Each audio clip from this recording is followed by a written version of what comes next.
News प्रहर के प्रायोजक हैं ज्वेल्स ज्वेलरी, फर्नीचर वर्ल्ड, गुरु गोपीराम हॉस्पिटल, अभिनव गिनी हाउस। रानीगंज के बड़ा बाजार इलाके के कपड़े की दुकान में आग लगने से मची अफरा तफरी, जानमाल की हानि नहीं।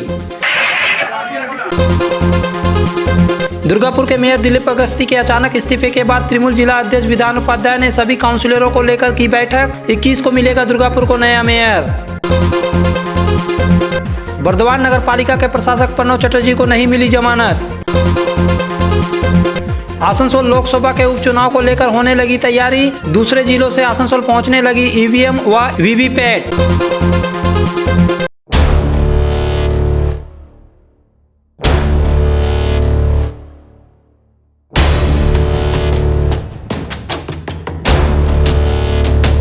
रानीगंज के प्रमुख बड़ा बाजार इलाके में एक कपड़े की दुकान में आग लग जाने से पूरे इलाके में अफरा तफरी मच गई है। जिस दुकान में आग लगी थी उसका नाम मिस एंड मैडम है। दुकान से धुआं निकलता देख स्थानीय लोगों ने चिल्लाना शुरू कर दिया और दुकान के अंदर मौजूद सभी लोगों को बाहर निकाल लिया। इस दौरान दमकल विभाग को सूचना दे दी गई। एक इंजन को लेकर दमकल कर्मी मौके पर पहुंचे और स्थिति को देखते हुए तुरंत आग बुझाने में लग गए। इसमें दमकल कर्मियों को ज्यादा मशक्कत नहीं करनी पड़ी क्योंकि आग अभी बिजली के मीटर बॉक्स तक ही लगी थी। इससे पहले कि आग पूरी दुकान में फैले, आग पर तुरंत काबू पा लिया गया।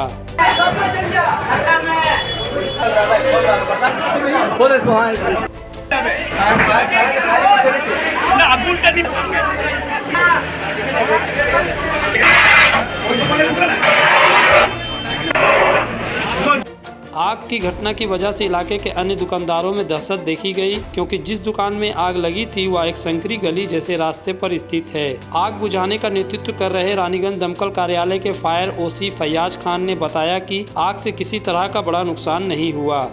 इलेक्ट्रिक मीटारेर मध्य आगुन लेगे गेछिलो, आमरा फायर ब्रिगेड एसे CO2 एक्सटिंग्विशार चार्ज करेছি, आगुन निभे गेছে। কিছুটা ধোঁয়া উপরে দুতলা তিনতলাতে এসেছিল, সেটার জন্য জানলা ফাল্লা সব খুলে দেওয়া হয়েছে। সব ভেন্টিলেশন হয়ে সমস্ত গরম হাওয়া বেরিয়ে যাবে। এখন আগুন কোনো কিছু নেই, ওনার মালিককে ওনার চার্জ দিয়ে আমরা যাচ্ছি। सिचुएशन कैसा अभी है? সিচুয়েশন আন্ডার কন্ট্রোল আছে, কোনো সিচুएशने কোনো चिंता भावना नहीं। जानी नुकसान, माली नुकसान कुछ?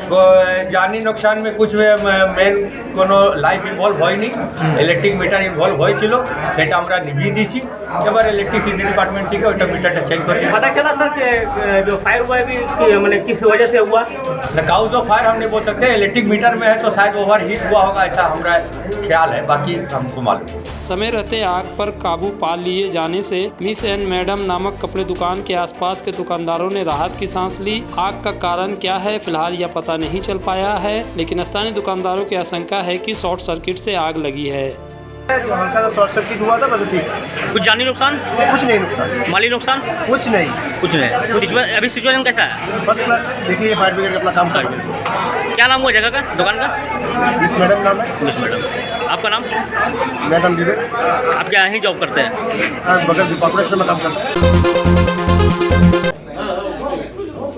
दुर्गापुर नगर निगम के चुनाव में 4 महीने का समय बाकी है, लेकिन उससे पहले ही मेयर दिलीप अगस्ती ने एक नाटकीय घटनाक्रम में सोमवार की शाम को अपने पद से इस्तीफा दे दिया था। लेकिन दुर्गापुर को अब नया मेयर 21 दिसंबर को मिल जाएगा। यह जानकारी पश्चिम बर्दवान जिला तृणमूल कांग्रेस के अध्यक्ष विधान उपाध्याय ने दी है, लेकिन नया मेयर कौन होगा इस पर उन्होंने पर्दा नहीं उठाया। दरअसल मंगलवार को पंचगछिया स्थित विधान उपाध्याय के पार्टी कार्यालय में दुर्गापुर नगर निगम के काउंसिलरों को लेकर एक बैठक हुई। इस बैठक में 39 पार्षद उपस्थित थे। सूत्रों के मुताबिक बैठक के दौरान कई पार्षदों ने यह जानना चाहा कि दिलीप अगस्ती ने मेयर पद से क्यों इस्तीफा दिया। विधान उपाध्याय ने इसका कारण उसकी शारीरिक अवस्था बताई है। जब विधान उपाध्याय से मीडिया कर्मी ने भी कारण जानना चाहा तो यही कारण बताया। उपाध्याय ने क्या क्या कहा, आइए देखते हैं। গতকাল আমাদের দুর্গাপুরে মহানগরিক পদত্যাগ করেছেন, তো পদত্যাগ করার পর এখন নতুন মেয়র মানে টিম বসবে দুর্গাপুরে। তো সে কারণে সমস্ত কাউন্সিলরকে ডাকা হয়েছিল। সমস্ত কাউন্সিলর প্রেজেন্ট ছিলেন, আমাদের চেয়ারম্যান সাহেব উজ্জ্বলদা ছিলেন, আমাদের দাসুদা আছেন এবং সমস্ত আমাদের যুবর প্রেসিডেন্ট আছে। সবাই আমরা বসে এখানে দিনটা ধার্য করলাম, খালি 21 তারিখ দুপুর 12টায় ওখানে মেয়র শপথ নেবেন। না, সেটা তো পার্টি জানাবে, এখনও পার্টি আমাদেরকে জানায়নি। পার্টি যেদিন জানাবে আমরা নিশ্চিতভাবে জানিয়ে দেবো। সম্ভব 21 তারিখ। কি কারণে উনি পদত্যাগ করলেন? পদত্যাগ করেছেন শারীরিক অবস্থা, ওনার বয়স হয়েছে, শরীর ঠিকমতো চলছিল না, এটা আমাদের কিছুদিন আগের থেকেও বলছিলেন উনি। তো যে কারণে শারীরিক অবস্থার জন্য পদত্যাগ করেছেন। আপনার তরফ থেকে কোনো কারোর নাম প্রস্তাব করেছেন? না, এটা আমাদের নেত্রী ঠিক করেন, আমাদের নেতা অভিষেক বন্দ্যোপাধ্যায় ঠিক করেন। শোনা যাচ্ছে দুটো নাম। আমি তো কোনো নামও শুনিনি, আমি কোনো জানিও না। আমাকে উপর থেকে জানাবে, আমাদের নেতা নেত্রী জানাবে, তারপর আমি ডিক্লেয়ার করতে পারবো। বলছি উনার বিরুদ্ধে অনেক অভিযোগ ছিল, কি ঠিক মতন কাজ করতেন না বলেই ওনাকে সরানো। না, সেসব ব্যাপারে আমি জানি না। উনি ভদ্র মানুষ, খুব ভালো লোক, সৎ মানুষ। উনি কাজ করেছেন, কিন্তু এখন যেহেতু বয়স হয়েছে, শরীরের অবস্থা ঠিক নেই, সে কারণে उन्हें অব্যাহতি চেয়েছিলেন। गौरतलब है कि दुर्गापुर के मेयर को लेकर कई बार अफवाहें उठती रही है। साल भर पहले मुख्यमंत्री ममता बनर्जी ने पार्टी मीटिंग में भी उनके कामकाज को लेकर टिप्पणी की थी।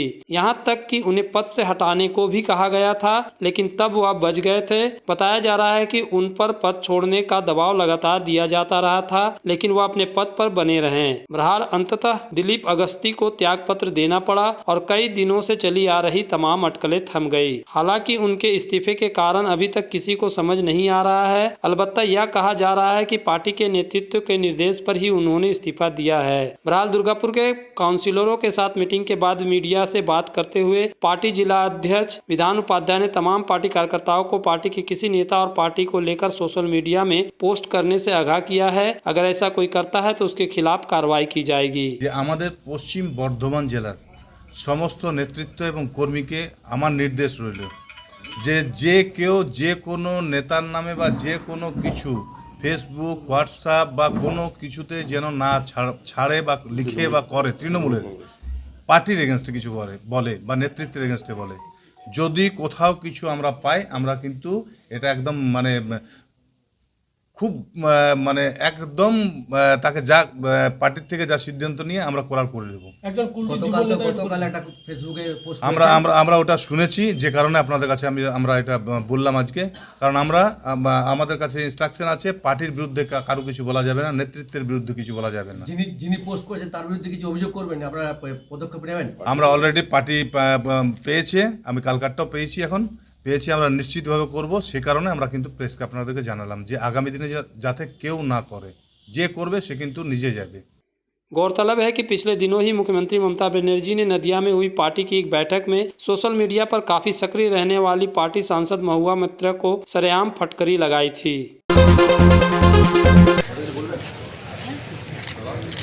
बर्दवान नगर पालिका के प्रशासक और तृणमूल नेता प्रणव चटर्जी को सीबीआई ने एक चिट फंड मामले में बृहस्पतिवार की रात गिरफ्तार किया था और दूसरे दिन शुक्रवार को आसनसोल की विशेष सीबीआई अदालत में पेश किया था, जहां उन्हें 3 दिनों के लिए पुलिस हिरासत में भेजा गया था। पुलिस हिरासत की अवधि खत्म होने पर उन्हें फिर से सोमवार को सीबीआई विशेष अदालत में पेश किया गया, लेकिन उनके वकीलों की तमाम दलीलों के बावजूद कोर्ट ने उन्हें जमानत नहीं दी और 14 दिनों की जेल हिरासत में भेज दिया। गौरतलब है कि बर्दवान सन्मार्ग चिट फंड ट्रस्ट मामले में सीबीआई ने प्रणव चटर्जी को गिरफ्तार किया था। उन पर सन्मार्ग वेलफेयर ट्रस्ट से 3 करोड़ 75 लाख रुपए लेने का आरोप है। জাজমেন্ট হলো বলতে গেলে তো ছোটো কথায় বলতে হয় যে আমরা বেল চেয়েছিলাম, বেলটা রিজেক্ট হয়েছে। প্রণববাবুর 27 তারিখে ডেট দিয়েছে ফর নেক্সট হিয়ারিং। আজকে সিবিআইয়ের পক্ষ থেকে একটা অ্যাপিল করে। প্রথম কথা একটা বলে দিই, আপনাদের একটা প্রশ্ন থাকতেই পারে যে সিবিআই কোর্ট উপরে আছে, নিচে হচ্ছে কেন? তো যেহেতু এটা আইপিসি অফেন্সের সঙ্গে যুক্ত, তাই আইপিসির ক্ষেত্রে যদি তার সঙ্গে প্রিভেনশন অফ করাপশনের চার্জ না থাকে, তাহলে সেটা ম্যাজিস্ট্রেটের কাছে সেটা বিচার বিষয় হতে পারে। সেই হিসেবে এটা সিজিএম আদালতেই আজকে ওকে তোলা হয়েছিল after 3 days police remand. Police রিমান্ডের পর সিবিআই বেল না দেওয়ার ক্ষেত্রে 3টি অবজেকশন করে। 1 নম্বর, যে আমি হচ্ছে খুব ইনফ্লুয়েন্সিয়াল পারসন, মানে আসামি খুব ইনফ্লুয়েন্সিয়াল পারসন। 2 নম্বর, বেল যদি দেওয়া হয় তাহলে ওদের সাক্ষীদের আমরা প্রভাবিত করতে পারি। 3 নম্বর, এই টাকাটা রোল করার ক্ষেত্রে আমরা একটা ইনস্ট্রুমেন্ট হিসেবে আমাদেরকে পোর্ট্রেট করা হয়েছে, আঁকা হয়েছে সেভাবেই, সেই হিসেবেই যেন বেল না দেওয়া হয়, এই হচ্ছে সিবিআইয়ের বক্তব্য ছিল। এই মামলাটা আরম্ভ হয়েছে সুপ্রিম কোর্টের নির্দেশে। সুপ্রিম কোর্ট বলেছিল 2008 সালে যে মানিটারি বা ইকোনমিক্যাল স্ক্যাম নিয়ে যে সমস্ত অভিযোগগুলো আছে সেইগুলোর ব্যাপারে সমস্ত সিবিআই যেন তদন্ত করে। স্পেসিফিক্যালি এই মামলাটাই তার স্টার্ট করো, ওই মামলাটা স্টার্ট করো, ওর বিরুদ্ধে স্টার্ট করো, এই ধরনের কিছু নেই। সেইটার পরিপ্রেক্ষিতে 2018 সালে সানমার্ক কোম্পানির বিরুদ্ধে এই মামলাটা স্টার্ট হলো। 2018 সালে যে সানমার্ক কোম্পানি যে অফিসটা ভাড়া নিয়েছিল বর্ধমানে, সেই অফিসের ল্যান্ডলর্ড হচ্ছে এই প্রণব চ্যাটার্জি।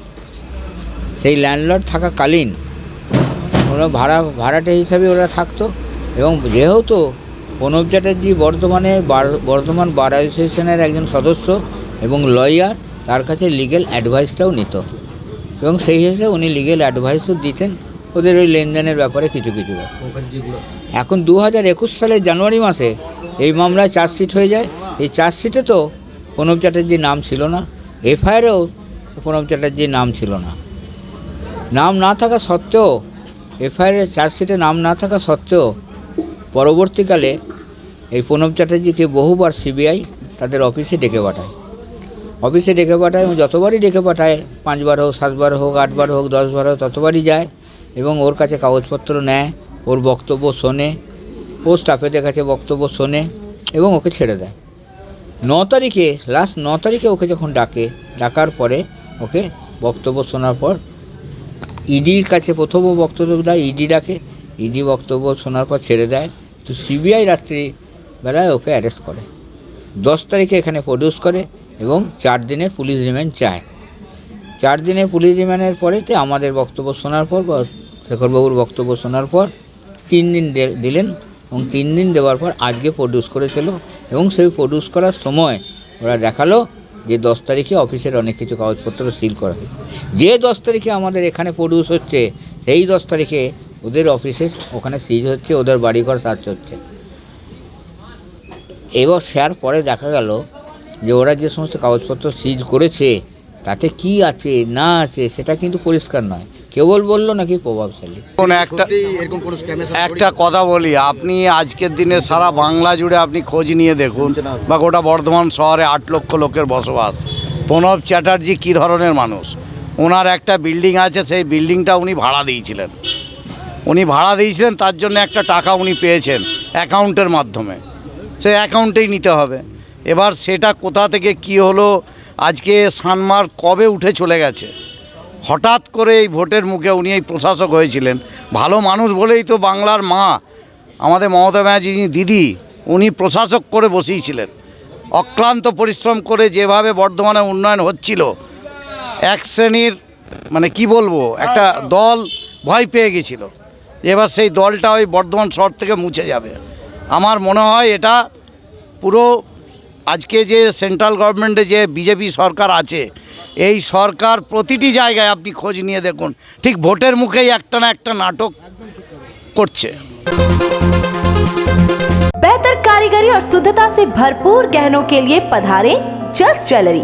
हीरे, सोने और चांदी के गहनों का एक्सक्लूसिव शोरूम, कम मेकिंग चार्ज में बेहतर कलेक्शन, भरोसे का दूसरा नाम जल्स ज्वेलरी। हीरे के गहनों का विशेष कलेक्शन, जांचे परखे प्रमाणित हीरे, 100% खरीद वापसी। जल्स ज्वेलरी, आश्रम मोड़ और बस्तिन बाजार, आसनसोल। जल्स ज्वेलरी यानी आपके सुंदर पलों का साथी। गुरु गोपीराम हॉस्पिटल एक मल्टी स्पेशलिस्ट अस्पताल। यहाँ मिलेगी आपको उन्नत चिकित्सा सेवा, अनुभवी डॉक्टर, दोस्ताना माहौल और सटीक शुल्क। हमारे यहाँ डायलिसिस की सुविधा उपलब्ध है। गुरु गोपीराम में उपलब्ध है 24 घंटे इमरजेंसी सेवा, दूसरों से एक अलग अस्पताल। गुरु गोपीराम हॉस्पिटल, विश्वकर्मा नगर, सीतारामपुर, कुल्टी। घर की जो रौनक बढ़ाए, सुंदर टिकाऊ भी आए, काम में है दम, दाम भी है कम। World of imported furniture welcomes modern furniture. Modern furniture modern लोगों की मॉडर्न पसंद, मॉडर्न फर्नीचर, सागवान और इंपोर्टेड इटालियन फर्नीचर का exclusive showroom, Samiran Roy road, Godhuli Gurdwara के पास, Asansol.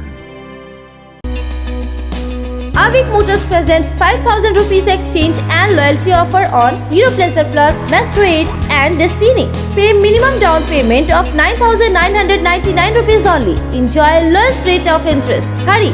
Offer available only from 8th of December to the 14th of December. Avik Motors, Ushagram, GT Road, Asansol. Contact number 7574-827-057. आसुसो Shilpanchal के चांदा मोड़ स्थित प्रतिष्ठित अंग्रेजी माध्यम के आसुसो नॉर्थ पॉइंट स्कूल में 2021 के लिए प्रवेश जारी है। नर्सरी से क्लास 9वीं और 11वीं के लिए प्रवेश खुला है। ऑनलाइन नामांकन की भी सुविधा। स्कूल में सारी आधुनिक सुविधाएं उपलब्ध हैं। Air condition computer lab, air condition auditorium, swimming pool, पूरे स्कूल कैंपस में सीसीटीवी निगरानी, स्कूल ट्रांसपोर्ट की भी सुविधा। संपर्क करें आसुसो नॉर्थ पॉइंट स्कूल में। आपके शहर में हॉलमार्क गोल्ड और सिल्वर ज्वेलरी के साथ सर्टिफाइड डायमंड और जेम्स के भरोसेमंद नाम अभिनव गिनी हाउस। क्या आपके बच्चों को बढ़ते देख उनकी शादी विवाह के गहनों को लेकर हो रही है चिंता? तो अभिनव गिनी हाउस है ना। हम लेकर आए हैं एक शानदार मंथली स्कीम। आभूषणों के लिए प्रतिमा एक रकम 12 महीनों के लिए हमारे यहाँ जमा कराएं। हम देंगे आपको 1 माह की रकम अपनी ओर से। तो फिर देर किस बात की, जल्द आए। अभिनव गिनी हाउस, जीटी रोड, आसनसोल। गौरव ज्वेलर्स, जामुड़िया बाजार। तुम्हारे घर के फर्नीचर बहुत आकर्षक लगता है बहुत महंगा है। अरे नहीं, उतने महंगे नहीं, रीजनेबल रेट पर ही लिए। डिजाइन तो बहुत एट्रैक्टिव है, लगता है क्वालिटी में दम नहीं होगा। कौन कहता है? ये फर्नीचर वर्ल्ड क्लास है। क्या सच में? हाँ, तुम्हें भी फर्नीचर लेना हो तो फर्नीचर वर्ल्ड एक बार जरूर जाना। वहाँ फाइनेंस फैसिलिटी भी उपलब्ध है। सच में? तब आज ही अपना हबी को कहूँगी फर्नीचर वर्ल्ड चढ़े। फर्नीचर वर्ल्ड, फर्नीचर लवर्स की पहली पसंद, जीटी रोड, शनि मंदिर के सामने, नूरुद्दीन रोड, आसनसोल। केंद्रीय मंत्री पद से हटाए जाने के बाद बाबुल सुप्रियो ने संसद पद से इस्तीफा दे दिया था, जिससे आसनसोल संसदीय क्षेत्र अभी बिना सांसद का है। आने वाले दिनों में आसनसोल में उपचुनाव कभी भी होने की घोषणा हो सकती है। चुनाव आयोग अब इसकी तैयारी में लग गया है। राज्य चुनाव आयोग द्वारा पश्चिम बर्धमान जिला प्रशासन को वोटिंग के लिए ईवीएम और वीवीपैट की जाँच करने को कहा गया है। आसनसोल में बांकुड़ा, बीरभूम और पूर्व बर्धमान से ईवीएम मशीन लगाई गई है और मंगलवार से इसकी जांचने की प्रक्रिया शुरू हो गई है। बुधवार को सभी प्रमुख दलों के प्रतिनिधियों की मौजूदगी में ईवीएम और वीवीपैट की जांच शुरू की गई है कि ये ठीक से काम कर रही है कि नहीं। इस संबंध में जिला प्रशासन के अधिकारी एडीएम जी डॉक्टर अभिजीत सेवाले ने कहा, इलेक्टोरल ऑफिस से हमें एक निर्देश आया है कि हमारा जो भी बाई इलेक्शन होने जा रहा है उसके लिए first level checking of EVM, मतलब जो हमारे ईवीएम इलेक्ट्रॉनिक वोटर्स मशीन है उसका जो भी एक चेकिंग होता है, वो वोटिंग मशीन ठीक है या नहीं है, उसका सब पार्ट ठीक है या नहीं है, या फिर उसके बटन ठीक से चल रहे हैं या नहीं है, या फिर उसमें कुछ दोष तो नहीं है। ये सब देखने के लिए फर्स्ट लेवल चेकिंग होता है, जो 13 तारीख से शुरू कर हम 20 तारीख तक, ये पूरा 8 दिन ये हमारा फर्स्ट लेवल चेकिंग हो जाएगा। आज से इसका प्रस्तुति शुरू हुआ है। हमारे सब पॉलिटिकल पार्टीज़ को हमने बोल दिया गया है। उसके साथ हमारे जो ओसी ईवीएम हैं, ओसी इलेक्शन है, एडीएम ईवीएम हैं, ये सब लोग वहाँ पे आए हुए हैं। वहाँ पे ईवीएम को पूरा वो देख रहे हैं। इस फर्स्ट लेवल चेकिंग के लिए हमें 3 डिस्ट्रिक्ट से, बांकुड़ा, बीरभूम और पूर्व बर्धमान से तकरीबन 2600 BUC और ईवीएम मिले हैं, BUC और वीवीपैट मिले हैं। और ये 2600 ईवीएम को लेकर ये फर्स्ट लेवल चेकिंग पूरा 8 दिन चलेगा। इसमें पूरा हम ये मशीन का कारोबार जैसे ठीक है या नहीं है, तो ये पूरा देखेंगे। जो भी मशीन थोड़ा बहुत ख़राब हुआ है या फिर पार्ट वगैरह ख़राब हुआ है, ये वो मशीन को अलग किया जाएगा। और ये पूरे ईवीएम का जो स्टोरेज है हमारे टेम्पररी ईवीएम गोडाउन में, वेयरहाउस में किया जाएगा, जहाँ पे एक सेक्शन पुलिस का, मतलब 8 लोग पुलिस के 24/7 तैनात हैं। वहीं ईवीएम और वीवीपैट की तकनीकी जांच को लेकर विभिन्न पार्टियों के प्रतिनिधि मौजूद थे, जिनके सामने जांच की प्रक्रिया की गई। इस संबंध में इन प्रतिनिधियों ने बताया, ভোটার ইভিএমের বা ভোটিং সিস্টেমে তিনটে মেশিন ইউজ হয়, একটা বিইউ ব্যালট ইউনিট যাতে আমরা ভোটটা দাপি, আর সিইউ মানে কন্ট্রোল ইউনিট যেটা টেবিলে থাকে, আর ভিভিপ্যাট হচ্ছে আপনি কাকে ভোট দিলেন সেই কাগজটা কয়েক সেকেন্ডের মধ্যে তিনটে আছে। তো টোটাল বিইউ আছে 2918, টোটাল সিইউ আছে 2925, আর ভিভিপ্যাট আছে 3140। এইগুলো সব কমিশনিং হচ্ছে, ফার্স্ট লেভেল চেকিং FLC। এরপর যখন বিধানসভা হবে বা এরিয়া ওয়াইজ হবে, এগুলো ডিস্ট্রিবিউট হয়ে এক এক বিধানসভাতে চলে যাবে, সেগুলো আবার তখন একবার হবে। এটা ফার্স্ট লেভেল চেকিং, এটা বলছি। Second level final level checking হবে তখন ভোটের আগে আপনাকে যে বিধানসভাতে যে এলাকায় যাবে মেশিনগুলো আবার চেক। গতকাল থেকে শুরু হয়েছে, চলবে আমরা ধরে নিচ্ছি 7 দিন, এটা হতেও পারে 10 দিন। হ্যাঁ, সকাল থেকে রাত 10টা অবধি চলছে। হ্যাঁ, এবং আপনার গতকাল বিইউ যেটা চেকিং হয়েছে এটা 270, সিইউ হয়েছে 270, ভিভিপ্যাট হয়েছে 242। 13 তারিখ থেকে শুরু হয়েছে, আজকে 14, আজকে দ্বিতীয় দিন। আমরা এসেছি এখানে ভিভিপ্যাট ইভিএম যে কানেক্ট করা হচ্ছে ওটা আমরা দেখছি। যদি কেউ ভিভিপ্যাট বা ইভিএমের কন্ট্রোল ইউনিট যদি কেউ যদি খারাপ থাকে ওকে বাদ দিয়ে দেয়, তাই জন্য আমরা সব এখানে দেখছি। সকাল থেকে আমরা 8টা থেকে রাত্রে 10টার সময় আমরা এখানে থাকছি। এখানে সব ইঞ্জিনিয়াররা এসছে, ওরা সব করছে। আমরা বসে বসে আমরা এই মক পোলিং করছি, ওরা মক পোলিং করে দেখে নিচ্ছে মেশিনটা ঠিক আছে কি না, তাই জন্য আমরা এখানে এসেছি। যা এখনো পর্যন্ত দেখেছি, যে বটম টিপছে সেই বটমই বেরোচ্ছে, এবং তার যে পেপার কাটিং সেই পেপার কাটিংও পড়ছে। টোটাল ভোট কাউন্টিংটা ঠিকই পাওয়া যাচ্ছে। এর থেকে বেশি আর এখন তো কিছু বলা যাবে না। কতটা চেক হয়েছে এখন পর্যন্ত? এখনও পর্যন্ত টোটাল কত হয়েছে বলতে পারছি না, মানে টোটালটা কত হয়েছে বলতে পারছি না। আমরা তো সব টেবিলে যেতে পারছি না, তো কাজের স্পিড আছে। কদিন ধরে চলছে এটা? এটা 13 তারিখ থেকে 20 তারিখ অবধি চলবে। दुनिया भर में लाखों लोगों की जान लेने वाली कोरोना महामारी के खिलाफ लड़ाई में डॉक्टरों ने बड़ी भूमिका निभाई है। कोरोना महामारी से लड़ाई में आसनसोल रेल पार्क के कई डॉक्टरों ने भी अपना योगदान दिया था। इन डॉक्टरों को Asansol north block Congress committee minority cell द्वारा सम्मानित किया गया। Doctor Shamim Alam, doctor Umakant Prasad, doctor Chanchal Mukherjee, doctor Amin, doctor Nazar Imam, doctor Akil Khan, doctor Wasim Khan, doctor Naseem Ansari, doctor Ibrar और डॉक्टर आलम को उनके चैम्बरों में जाकर कांग्रेस नेताओं ने माइनॉरिटी सेल के चेयरमैन मोहम्मद साकिर के नेतृत्व में सम्मानित किया। डॉक्टरों ने इनके सम्मान को सहर्ष स्वीकार किया और अपनी खुशी जाहिर की। डॉक्टर साकिर ने बताया कि डॉक्टरों का उत्साह बढ़ाने के लिए हमने यह कदम उठाया है। डॉक्टर शमीम आलम साहब के पास आए हैं और रेल पार्क बल्कि पूरे आसनसोल शिल्पांचल की जो शहर है, डॉक्टर शमीम आलम एक ऐसा नाम है जो बच्चे, बड़े, बूढ़े, औरत, मर्द से लेकर के तमाम भाषी के लोग इन्हें जानते हैं। जब कोविड 2019 से शुरू हुआ और आज तक कोविड के इस कोरोना काल में बहुत एक्टिवली रोल इन्होंने प्ले किया, इसलिए पूरे रेल पार्क और आसनसोल के तरफ से मैं इनको तहे दिल से शुक्रिया अदा करते हैं और इनको हम लोग एक सम्मान अदा करते हैं। शुक्रिया, थैंक यू। मैं यहाँ पर करीब 20 साल से अपना प्रैक्टिस कर रहा हूँ और आसनसोल कॉरपोरेशन में भी जुड़ा हुआ हूँ। जहाँ तक हो सक रहा हमारा पब्लिक के साथ रिलेशन बहुत ठीक है और मैं यही सलाह देता हूँ अपने इलाके के जो भी आता है मेरे पास मरीज़ की, भाई देखिए अभी पेंडेमिक कोविड का टाइम है, अपने आप को और अपने फैमिली को हिफाजत में रखिए, बेवजह भीड़ भाड़ से बचें। पूरे देश में 14 दिसंबर को राष्ट्रीय ऊर्जा संरक्षण दिवस मनाया जाता है। आसनसोल में भी पूर्व रेलवे के आसनसोल मंडल द्वारा इस दिवस का पालन किया गया। मंगलवार को ऊर्जा बचाने के लिए लोगों को जागरूक करने के उद्देश्य से एक रैली निकाली गई। इसमें भारत स्काउट्स के सदस्य और टाउन सप्लाई बिजली विभाग के इंजीनियर और कर्मचारी मौजूद रहे। यह रैली इलेक्ट्रिकल जनरल ऑफिस से निकाली गई और DRM ऑफिस से होते हुए आसनसोल स्टेशन पर जाकर खत्म हुई। रैली के संबंध में सीनियर सेक्शन इंजीनियर सोबिर दत्त ने बताया, इसका उद्देश्य है कि लोगों को जागरूक करना कि कैसे हम एनर्जी को सेविंग करें।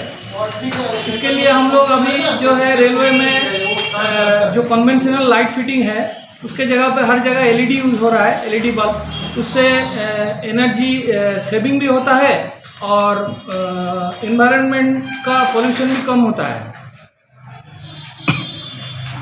तो आज किनको लेके आप लोग रैली किए थे? आज हमारा ईस्टर्न रेलवे का जो स्काउट है, स्काउट का जो स्टूडेंट था वो लोग थे। हम लोगों का टाउन सप्लाई 1 का सीनियर AC श्री दीपक माधुली जी है और हमारा टाउन सप्लाई 2 का जेई साहब है श्री PK ठाकुर। और कहाँ तक रैली गया था? रैली हम लोगों का हमारा SSC इलेक्ट्रिकल जनरल का ऑफिस से शुरू होके DRM बिल्डिंग होके स्टेशन तक गया। न्यूज प्रहर के प्रायोजक हैं ज्वेल्स ज्वेलरी, फर्नीचर वर्ल्ड, गुरु गोपीराम हॉस्पिटल, अभिनव गिनी हाउस।